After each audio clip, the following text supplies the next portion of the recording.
తెలుగు సినీ నటుడు Shri Vidyanikethan educational institutions వ్యవస్థాపకుడు మోహన్ బాబుకి సుప్రీంకోర్టులో ఎదురుదెబ్బ తగిలింది. 2019లో ఎన్నికల కోడ్ అమల్లో ఉండగా రీయింబర్స్మెంట్ బకాయిల చెల్లింపులో జాప్యం గురించి ఆందోళన చేపట్టారనే కేసు విచారణపై స్టే ఇవ్వాలని నటుడు మోహన్ బాబు తిరుపతి కోర్టులో పిటిషన్ దాఖలు చేశారు. ఈ కేసుపై విచారణ జరిపిన కోర్టు సుప్రీంకోర్టు స్టే ఇచ్చేందుకు నిరాకరించింది.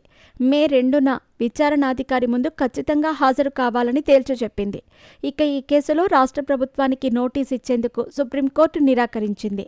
మోహన్ బాబు కాలేజీ నడుపుతున్న 75 సంవత్సరాల వ్యక్తి అని, ప్రైవేట్ వ్యక్తులపై ఎన్నికల ప్రవర్తనా నియమావళి వర్తించదని మోహన్ బాబు తరపు న్యాయవాది వాదించారు. ఫీజు రీయింబర్స్మెంట్ కోసం తాము చేసిన ధర్నా ఎంసీసీ పరిధిలోకి రాదని, ఛార్జిషీట్లోని ఎంసీసీ ఉల్లంఘన కేసు తమపై మోపారని మోహన్ బాబు తరపు న్యాయవాది కోర్టుకు తెలిపారు.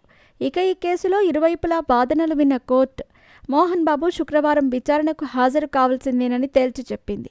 2014 నుంచి 2019 వరకు ఏపీ ప్రభుత్వం నుంచి తమ సంస్థ శ్రీ విద్యానికేతన్ ఎడ్యుకేషనల్ ఇన్స్టిట్యూట్స్కి కావలసిన ఫీజు రీయింబర్స్మెంట్ బకాయిలు ఏపీ ప్రభుత్వం చెల్లించలేదని, తిరుపతి మదనపల్లె జాతీయ రహదారిపై నటుడు మోహన్ బాబు, ఆయన కుమారులు మంచు విష్ణు, మంచు మనోజ్ విద్యార్థులతో కలిసి బైఠాయించి ఆందోళన చేశారు.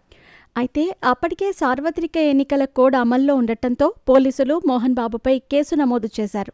రోడ్డుపైకి వచ్చి వాహనదారులకు తీవ్ర ఇబ్బంది కలిగించారని, ఎన్నికల కోడ్ ఉల్లంఘించారని, ధర్నాకు ముందస్తుగా పోలీసుల నుంచి అనుమతి తీసుకోలేదని పలు సెక్షన్ల కింద వీరిపై చంద్రగిరి పోలీసులు కేసు నమోదు చేశారు.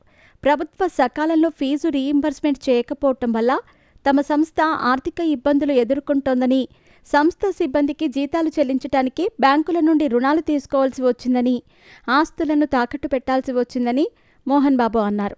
ఈ నేపథ్యంలో అప్పటి ప్రభుత్వంపై తీవ్ర విమర్శలు చేశారు. వైఎస్ రాజశేఖర రెడ్డి హయాంలో ఫీజు రీయింబర్స్మెంట్ సకాలంలో చెల్లించబడేదని, కానీ 2014లో అధికారంలోకి వచ్చిన ప్రభుత్వంలో పరిస్థితి మారిపోయిందని ఆరోపించారు.